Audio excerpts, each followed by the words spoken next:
कि धोबी पटड़ा कराया जाए, सब एक दूसरे के साथ लगे हुए हैं।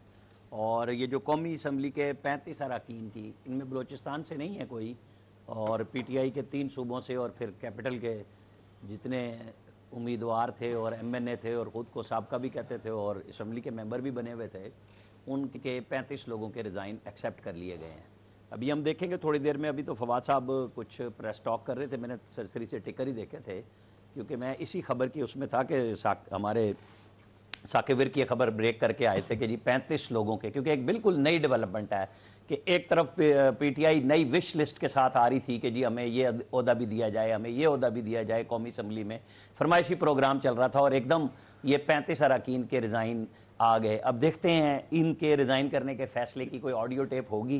पहले तो था ना कि जी फलाने कर लिया और फलाने कर लिया, और फिर वो एक साहब जो डीजी थे उनके एक मेजर साहब को पकड़ के सजा भी दे दी गई कि जनाब प्राइम मिनिस्टर के ऑफिस में डिवाइसेस रखा करते थे।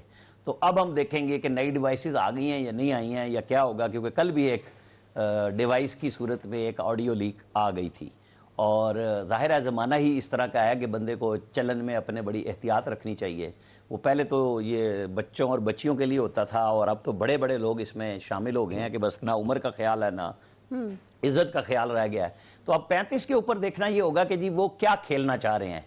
कि एक तरफ नेशनल असम्बली में इमरान खान साहब सिर्फ आना चाह रहे थे, और इधर से स्पीकर कौमी असम्बली राजा परवेज़ अशरफ ने मंजूर भी कर लिए, और इलेक्शन कमीशन की तरफ से उनकी मंजूरी भी होगी और उनको बाकायदा तौर पे नोटिफाई करके वेबसाइट पे भी लगा दिया गया। इसके साथ साथ पंजाब का जो इलेक्शन चल रहा है, जाहिर है कि अब उसमें 2 नाम, मोहसिन नकवी एक जर्नलिस्ट हैं, और उन पे कल इत्तफाक से तनकीद की मुनस इलाही ने कि इनको बहुत शौक है कि हुकूमतें बनाएंगे, और उनकी बड़ी कुर्बत भी रही मुनस इलाही की फैमिली के साथ, ये भी सबको पता है। और दूसरे आहद खान चीमा जो डीएमजी के अफसर थे, रिटायर हो गए और अब आजकल एडवाइज़र हैं, बल्कि उन्होंने रिटायरमेंट ली, उनका नाम आया। और फिर उस तरफ से नसीर खान और फिर सरदार अहमद नवाज सुखेरा।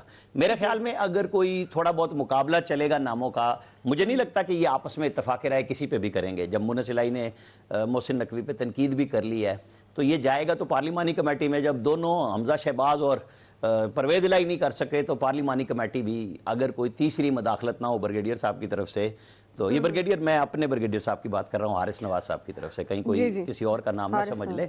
अगर इनकी तरफ से ना मुदाखलत हुई तो पार्लिमानी कमेटी भी कोई फैसला नहीं करेगी, और फिर इलेक्शन कमीशन करेगा। और अगर जहां तक मैं समझता हूं सरदार अहमद नवाज सुखेरा के ऊपर अगर 2 साल की पाबंदी ना आई, क्योंकि उन्होंने 31 जनवरी को रिटायर होना है, हाँ जी, और वो नवाज शरीफ दौर में ग्रेड 22 में गए थे, इमरान खान के भी बड़े ब्लू आइड रहे, और आज भी कैबिनेट सेक्रेटरी हैं मुसलसल शहबाज शरीफ साहब के।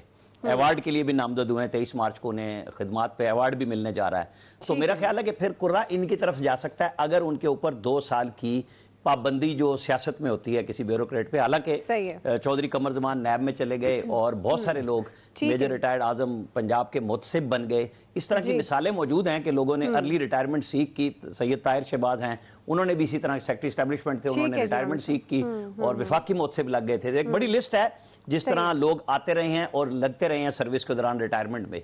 अब देखते हैं कि निगरान वजीर आला के लिए क्या वो पाबंदी आएगी। मेरे ख्याल में तो फिर नंबर 1 पे वो होंगे, और फिर मोहसिन नकवी हैं, क्योंकि नसीर अहमद खान पे तो डुअल नेशनल का भी आज इल्जाम आ गया हुआ है सामने। ठीक है आमिर साहब, जी जी, अयाज साहब, पंजाब का निगरान वजीर आला कौन होगा, ये मामला किस तरह से